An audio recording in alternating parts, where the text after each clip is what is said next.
Vast Debatable. Vast Debatable is a film and television debate show, and I am your host, Sat Nyangi. And off screen, I got two additional judges. We have Simeon Sims, the host of Queer Essential. Simeon said hey. Hello. And we got Tomim. Hi. Yeah. So today we got two specialists that will be battling it out for the opportunity to win this Master Debater Cup. Oh yeah. You want to be a Master Debater? Do you want to be a Master Debater? Are you a Master Debater? Anyway, I have with me on my left, she is an alternative comedian, a Tarantino enthusiast, editor and producer, all-round party girl. Georgia does it hurt. Thank you, very nice intro. And on my right, she's the pride of Scotland. She's a producer, event planner, and she hosts amazing house parties. Ladies and gentlemen, Corin Autumn. Thank you. Right, ladies, so it's a best of three. Round 1 is 7 minutes, round 2 is also 7 minutes, and then we have the wild card round, which you guys will be given the question on the spot, and you'll have 1 minute to think over your argument, and then 1 minute to respond in kind. And also another thing as well, in that 7 minutes in round 1, round 2, in the final minute, you'll each have 30 seconds to give your final points, which one of the judges will let me know when. And we're gonna go on to round 1. Round 1 is, should iconic male characters be gender neutral?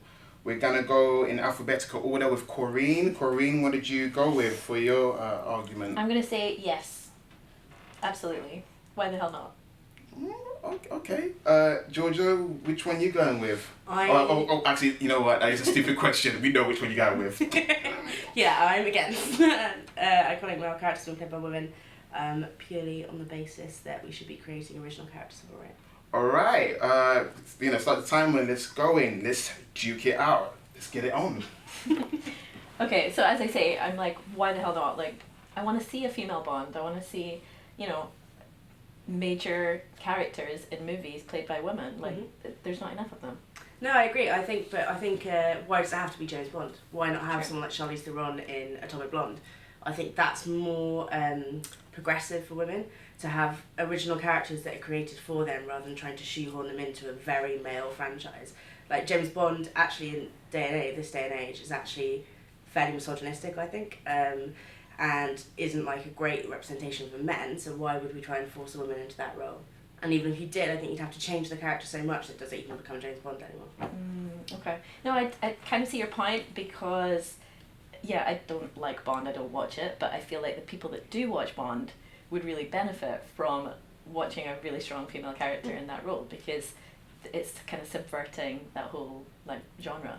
And I'm really encouraged by the fact that Phoebe Waller-Bridge is writing the new Bond, because I'm thinking she played Fleabag and she was amazing.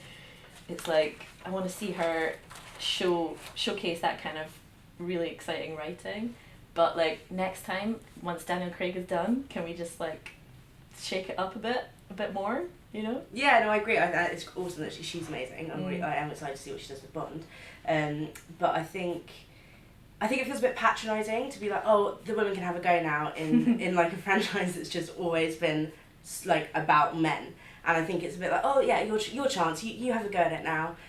Rather than, actually I think if we're talking gender neutral, then let's write characters in original stories that don't have a gender in mind. Like Ripley in Alien was originally written as a man and then played by a woman, and I think she's more of an icon than, she's a big female movie icon. Yeah. So I think that's more important to actually just have a basis of why are we having gender and roles? Why not let's try and make it more neutral in general rather than kind of rehashing old tropes. Yeah, I get that. I think it was really interesting to see the Ghostbusters remake with all female characters, and the backlash that they all got on Twitter and whatnot, all these kind of incels in their bedroom just getting really mad at the fact that they were playing those characters. It's just ridiculous. It's absolutely agree that we need new stories, original stories and stuff like that, but I think I kind of like pissing those people off, and I'm just let's just do it again, let's do more. And yeah, like you said, Ripley is amazing, iconic character. There's no reason that any other kind of major character like that couldn't be played by a woman. So Yeah, I think it's just, like, I think also because the society we live in now is like moving, you know, gender is much more fluid, gender is much more neutral, and I think that should just be the way it is, like films represent it. And I mean, even the fact like Common Sense Media have got new guidelines now for kids, so that children between the age of 2 and 6, if they're watching a film, then boys and girls have to be depicted as friends and equals. And teenagers, if it's a film aimed at teenagers, then female characters have to be shown to have more worth than just good looks. So I think like it is moving in the right direction, and I think part of that though is like having these new characters that will empower people and be original, rather than being like, you know, James Bond, you'd have like your parents being like, oh, I remember when he was a man. It's just like it doesn't really help the situation. True, but I do feel like it worked for Doctor Who, for example, in Jodie Whittaker playing Doctor Who. Everyone was like, it's almost like they did it for the buzz and the media hype that they put around it, but actually when it's on, people are still enjoying it just as much as they did when it was a male actor playing that role. I think with that though, Doctor Who is a character that like invites regeneration, because that's the whole point of the character, so it's kind of, it fits in a little bit better than like trying to do a female James Bond. Okay, yeah, I get you. I think when we'll have truly made it when we have a trans actor in like a major motion picture. Yeah. There'll be like breakthrough, but sadly I'm not sure that's going to happen anytime soon. Yeah. But yeah, I think if you're bringing this kind of stuff to mainstream, like I'm just thinking about your kind of Saturday night popcorn, only go to the cinema like once or twice a year kind of audience. Like if you've got that kind of platform, and you know that those people are going to just stick to what they know and those kind of like major action movies, then put those people in those roles, because you know you've got them a captive audience there. You want to diversify, put them in those movies. Isn't it a bit more subversive on that though? Like if you look at Mad Max Fury Road, isn't it a bit more subversive to have someone like Charlize Theron in that, that is arguably like a much stronger character than Tom Hardy's. True. But I think that's more like, he's just like Mad Max whatever, but she's there actually like leading the film and like being a much stronger, empowering character. So I think that kind of is more progressive than just having like a bland lead who's a woman for the sake of being a woman. Well, a question I want to add in, if the shoe was on the other foot, if you had a man portraying an iconic female character, like if they did a new Alien with Ripley, how would you feel about that? Corin, I mean, yeah, why not? Like, just do it. It's fine. Like, I mean, I just don't think. I mean, you're getting to remake territory there. Like, that's just nonsense. Like, why would you do that? Like, make something new. Right. How much time we got left on the clock? Got literally just over a minute and 5 seconds. A minute and 5 seconds. So, Corin, your final points? My final points are, it's worked before when female characters have been portrayed, such as Doctor Who. But, sorry, I'm totally messed that up. Can I try that again? No, definitely go for it. My final point is, why the hell not? Just do it. Shake things up. Put women in strong roles. I want to see it. All right. Georgia, what you got to say? I think gender is becoming a more outdated idea, and let's work with that. Let's make new films on that basis, and let's create new empowering characters for people to watch. You know, we know that women and female leads works like Captain Marvel made over $1 billion at the box office. That's an original female character. It's the most for like a female superhero film ever. So I think that's the way we should be going. Let's create like cool new characters. Like one of my favourite shots of the year in a movie was Captain Marvel and the little girl looking up as she flies off, and that was like an answer to all those, you know, you watch the little boy watching Superman fly off, and I think like let's do that. Let's make films. And Kurt, thank you so much. I have to say this was a very polite and reserved battle. It's quite different from the usual men trying to go for each other's throats. So yeah, it's quite different. Thank you, ladies. So my off-screen judges, Simeon, what did you think? Aloha. Hey. So Corin went first, and you know you had really good, strong points. I love the fact that you brought up Ghostbusters in the remake, because I completely forgot about that when you brought it up. I was like, yes, girl. And even like when you started talking about the negative backlash, I was like, oh gosh, where's she going with this? But he was like, I don't care. Like, let's piss the people off. Let's make, you know, put these women in these male roles. And I was like, yeah, I like that point. what you said about Doctor Who and people still enjoying it as much. I liked that. Then Georgia, you had a lot of good points. You was against. You said, you know, we should be creating original characters like Atomic Blonde. What else? How you find that it's quite patronising for people to be like, oh, you know, let them have a try and a go and give these women these roles like a hand-me-down. I thought that was a good point. And then you brought up society, which kind of hit the nail on the head for me when you said, you know, being more gender neutral. And then your last statement, you know, saying let's make new roles for different people, and kind of making it a bit more inclusive. And Mad Max as well, a strong, you know, star that was played by, a strong role that was played by a female who wasn't the main star, you know, that was a good point. So, in conclusion, it was a very tough one. You guys both did really well, but Georgia wins that one for me. I almost 100% agree with Simeon because I don't have that much to add. Almost? Almost. Just expand upon. I'm not Yes. going to argue with you on your points because everyone knows everything you say is amazing. But Oh, gosh. with the remakes that you brought up and the reboots like Ghostbusters and Doctor Who didn't actually do as well in ratings as it used to do. Ghostbusters, it flopped. There's no sequel. It didn't make as much money as they should have done. So I do think people I would be your best friend because I agree with you about who gives a shit. But it's a business, so them not making money or getting the ratings, that's probably going to move people away from thinking, oh, females can be in those roles. Whereas if you're more experimental with it, like we start off with the low budget ones with iconic characters that we make iconic, original, rather than replacing James Bond with Jodie Whittaker or someone. You're going to get a backlash and people aren't going to want to turn out and watch it just because they're misogynist bricks. So I agree with Georgia. Right, it's 2 for Georgia. Alright, so I have to say my piece. Again, like Simeon Tomlin said, it was neck and neck. You guys both brought up interesting points. I like the fact that Corin was mentioning about subverting stereotype and how it is women's time at the box office and why should we care if they got a penis or a vagina and so forth. Literally is the case. And then also Georgia said like, why should women have hand-me-down roles, which kind of hit like a strong... Like, if you know, for women, it's like you don't want to be in the shadow of a man. You don't want that comparison. You want that fresh start. So it's for that reason I'm gonna give Georgia that point as well. So 1 point Georgia on the board, but strong argument, Corin. You did really well. So yes. Round 2. Fight. All right, ladies, that was a good round 1. Very polite. I really hope you guys will take up a notch on round 2 and start going for each other's neck. Now, round 2 is, do you think remakes of classic films are a good idea? I'm going to go with the winner of round 1, Georgia. What did you go with? So I am going to argue that actually remakes have artistic merit and we shouldn't dismiss them. Okay, so of course Corinne's going to go with the opposite. What's going to be your starting argument? Absolutely not.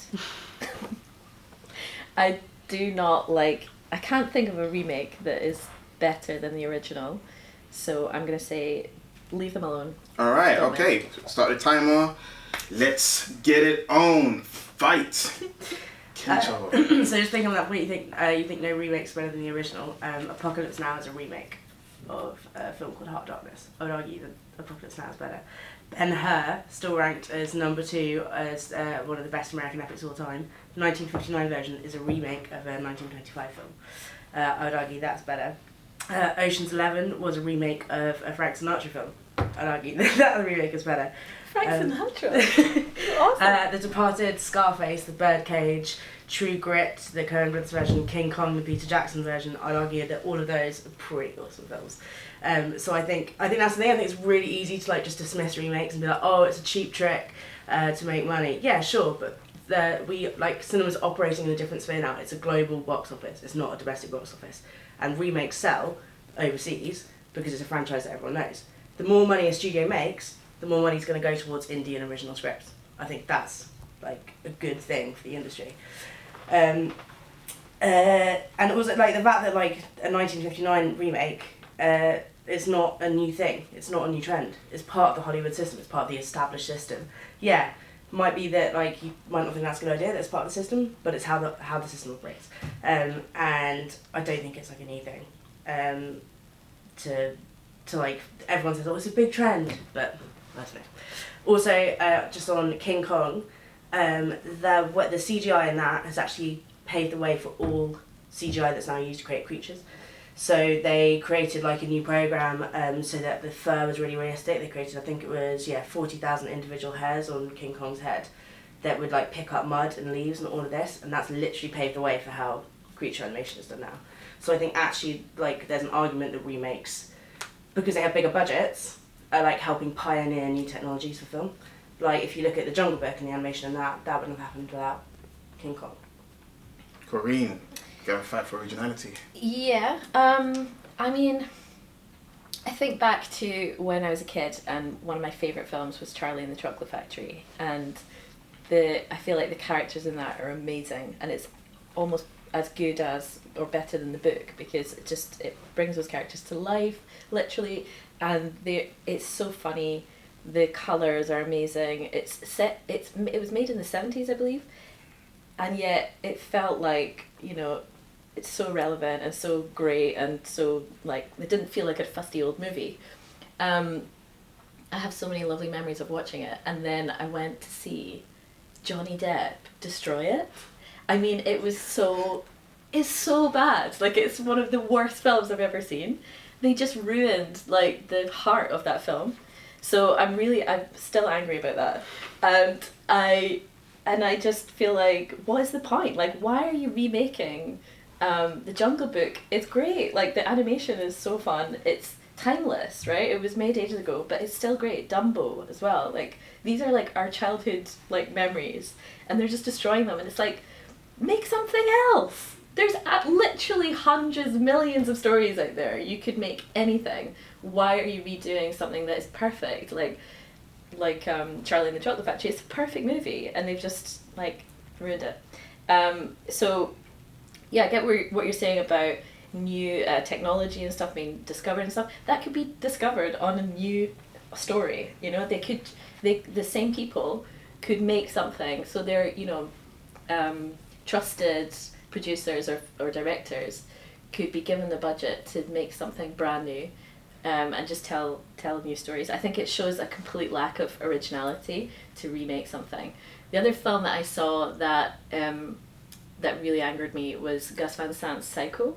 So he decided to remake like this amazing Hitchcock classic. Why? Like, it's like, who gave him the money to do that? Like, you shouldn't be messing with Hitchcock, I'm sorry. I think, the fact you're saying like, why are we doing Jungle Book and all of that kind of stuff, I think actually like audiences nowadays, like kids, expect a very different level of cinema than we grew up watching animation because that's what there was. Mm-hmm. There was hand-drawn animation. That's not what's happening now.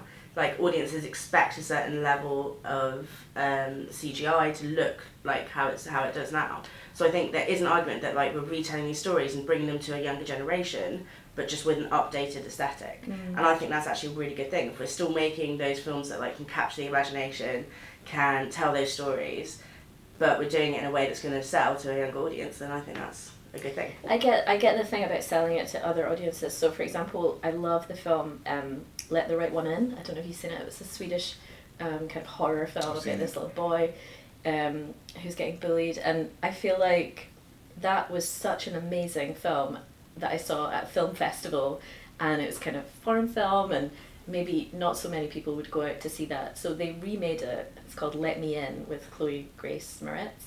But I really sort of lacked that kind of, I don't know, I feel like they remade it, but they lost something in that translation of the film.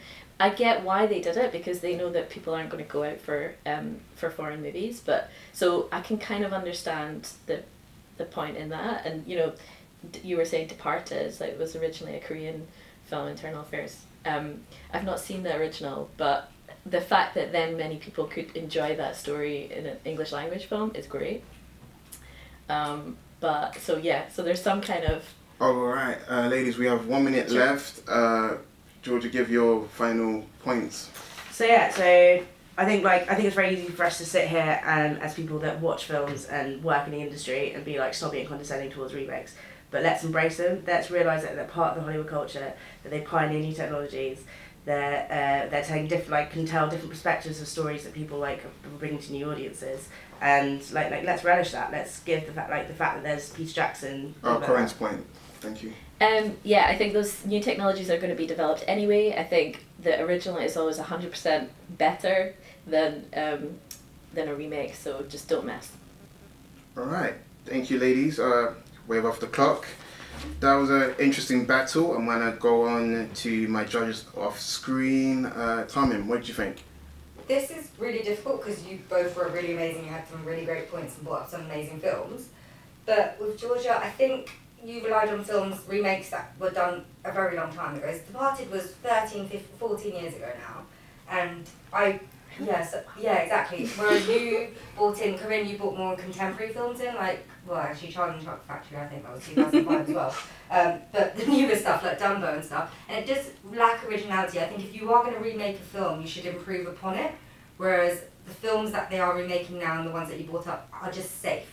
Let the Right One In was an amazing movie. People should watch it. With the subtitles, it's not our fault if you can't read, but with the subtitles, because Let Me In lacked everything. It shied away from anything that was a bit awkward and it just stayed in the safe zone. So, yeah, I have to give the point to Corinne, but Georgia, you're amazing. Well, 1 point to Corinne right there. Simeon. Alright, so Georgia, I love the fact you started off with saying that it's a good money-making business because at the end of the day, that's why films are being made, as well as entertaining people. So that was, I felt like it was a strong point. I love that you brought up the fact about King Kong and how it paved the way for creature, that animation of how they do, other creatures in different films. But then, Corinne, when you brought up your point and you kind of destroyed and cancelled out that point where you said, well, they could make another film and, that could pave the way for how they, create creatures. And I was like, damn, okay, I'm going to cross that out. I love the fact that when you was debating, it painted a whole story. You started talking about your childhood, you made it personal. You talked about Charlie and the Chocolate Factory and then led on to say how these childhood films are being recreated and then destroying your childhood memories, and I was like, bloody hell, that's so deep. Whatever your heart is. And then the whole point of, don't mess with Alfred Hitchcock, I thought was brilliant. So my point goes to Corin. Yeah, another point for Corinne. Ladies, again, like the judges said, you guys brought up interesting point. I like the fact that, because I feel like, especially when you go to Reddit and other forum spaces, remakes get maligned, and it was quite refreshing to hear Georgia speak about good remakes. I like the fact she used the term retelling new story with updated aesthetics, which should be like the mandate. But like Corinne said, sometimes the remake don't update the aesthetic, don't update that feeling. And when she mentioned the remake of Psycho, which is terrible, a shot-for-shot remake with Vince Vaughn. Laughable. You should watch it just to have a laugh. It's true. People should watch it for a laugh. But at the end of the day, we should be championing original content. Yes, the film industry is a business, but at the same time, you feel like original ideas have been blocked out because they're going for the safe zone. But again, you two came out great points, but I have to go with Corinne as well for that round. Great round between you two ladies. You guys did really well. Final round, fight! Right, so that was a interesting round 1, round 2. Ladies, you've done well, 1 apiece. But now it's time to flip things on its head. It's time for round 3. Round 3 is the wild card round. Okay, so round 1, round 2, you both had 7 minutes, each to, state your points. But this time, you're going to be given the question on the spot. You've got a minute to think of your argument, and then you got a minute apiece to argue your points. So, the wildcard round question is best Roald Dahl book adaptation. Clock starts now. 2 hours later. Since it's 1 apiece, I'm gonna go alphabetical order. Corinne, you're going to go first. Which film are you going with? Obviously Charlie and the Chocolate Factory. Ah. Already been mentioned today. Okay, so why Charlie and the Chocolate Factory? It's amazing. It's everything you want from a film. There's really amazing, lovely characters, hilarious characters like Violet Beauregard and Mike TV, and there's just so many cool characters in that. that you can kind of have a laugh with, and it's larger than life. Like, it really brings the book to life, as I said before, and it's just funny, and you can just lose yourself in it. It's not boring. Like, if you watch it multiple times, you always see something new. It's great. Okay, if that's your response, Yeah. any final points for it? I think they've tried to, like, James and the Giant Peach was rubbish, I think. They've tried to make all of them. I feel like almost all of them have been done right, but I think this is the absolute best.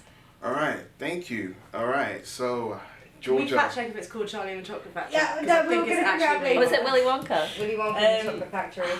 Yeah, I have gone for. I was stuck between Matilda, which I love, and I still want to eat the pancakes whenever I see that film. But I've gone with Fantastic Mr. Fox. Wes Anderson, like, such a good adaptation. The stop motion is amazing. Like, the detailing in it, it's really faithful to the book, but it's also got, like, Wes Anderson's, like, signature kind of quirkiness to it. The symmetry, all of that is amazing. And I think if you're looking for, like, which one is the best adaptation in terms of, like, best to look at, obviously Fantastic Mr. Fox. George Clooney as well, voicing it. It's got a great cast. Unfortunately, you can only see him in Fox form, which is disappointing. But yeah, I think, like, that's, like, got the most artistry in it, and is the most nice to look at. All right, any final points you want to lay down? Final points. I think also it's like Fantastic Mr. Fox is not one of, like, the biggest Roald Dahl books, so I think it's cool they actually adapted that one, because it's not, like, one of the most well-known ones like Charlie and the Chocolate Factory or Matilda or all of those. Like, those are obvious adaptations, but this isn't. All right, thank you, Georgia. All right, judges, we're gonna go with Tommy. Who'd you go with? Corinne, I love your enthusiasm, but you didn't specify really that much why it's better than the others, whereas Georgia brought up the aesthetics, the stop motion, the fact that Wes Anderson did it and he still managed to leave his mark as an auteur and it's still faithful to the actual adaptation. So I'm going to have to go with Georgia. I thought we were going to talk more, sorry. Kept some things in my pocket. Sam. Yes. Who'd you go with? So, yeah, I was so distracted by the fact that I even wrote on my notes, Charlie and the Chocolate Factory, remake, original, Willy We Wonka. were discussing that and I really wanted to Google before, but I had to stop watching. So I'm pretty sure it's Willy Wonka. But yeah, Georgia did bring up more points, and I love the fact that you talked about the detail, that it was best looking out of the Roald Dahl films, and that you brought up one of the actors that was in the film. I just felt that your argument was a bit more detailed and had more weight to it, so I said with Georgia. 2 for Georgia. All right, guys. Again, wildcard round, it usually flips everything on its head. Corin, yeah, it was a nice effort, and yeah, next time you go in there for the blows. Yeah. But Georgia, you did bring up the fact that it was faithful to the adaptation, because that is always key, because you want to go back. If you've read the book, maybe it's kind of helpful. If you've read the book and you know the film, you know which one's closer and which one is more faithful, then yeah. So you put out the bag. So I'm going to go with Georgia, and it's also the winner of the Master Debater Cup. Look at this Master Debater right there. Yes. Corinne, you did a good job. Thank you so Don't much. feel sad, you did a great job, literally. Now, do you want to plug your socials? Where can people find you? Got anything coming up? Not doing much at the moment, but they can go on Twitter and follow Hurt and Anderson, which is my cool DJ. We'll be doing some stuff at some point. Okay. Corinne, you got anything coming up? You can follow me on @MissCorinneO, and you can come down and see me at London Film Festival, which is in October, so please come down and Hook see me up with stuff. tickets, please. Sure. Don't say it on camera, because I'm going to hustle you when the camera's off, you know what I'm saying? Alright, so guys, thank you for watching. Our socials will be down here. Don't forget to like, subscribe, and share. So take care. Were you disappointed that you didn't bring the mug? Yeah, I'm gutted. Like, I could really use another mug. Like, you know, it'd be great. But it's fine. I mean, Georgia had some great points, so I get it. Did you really want to go for her throat? Yeah, I wanted to, but I thought, kill him with kindness instead.